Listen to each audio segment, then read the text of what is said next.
இன்றைய தினம் கர்த்தராகிய இயேசு கிறிஸ்து உங்களுக்கு அருளிச் செய்த 1860 வருடத்தின் வேதாகம வசனம். புஸ்தகம் யூதா நிருபம் 3ஆம் வசனம். பரிசுத்தவான்களுக்கு ஒப்பு கொடுக்கப்பட்டிருக்கிற விசுவாசத்திற்காக நீங்கள் கெட்டியாய் போராட்டம் பண்ணும்படிக்கு இவ்வசனத்திற்குரிய சிறிய வெளிச்சம் இதோ. தேவனுடைய சித்தம் என்ன என்பதை கண்டறியும்படிக்கு மானிட இனத்திற்கு அளிக்க விசுவாசம் மட்டுமே வடிவமைக்கப்பட்டிருக்கிறது. தேவ சித்தங்களையும் புரிந்து கொள்ளும் சித்த விருப்பங்களையும் விசுவாசம் கண்டறிய காரணியாக இருக்கிறது.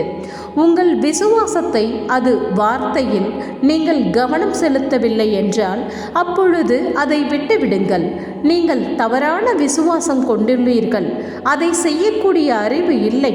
ஆனால் தேவனால் அளிக்கப்பட்ட உங்களுடைய விசுவாசம் உங்களை தேவனுடைய வார்த்தையில் கவனம் செலுத்த வைக்கும்போது நீங்கள் சரியான ஒழுங்கில் இருப்பீர்கள். தேவன் விரும்புவதை புரிந்து கொள்ளவே விசுவாசம் கொடுக்கப்படுகிறது.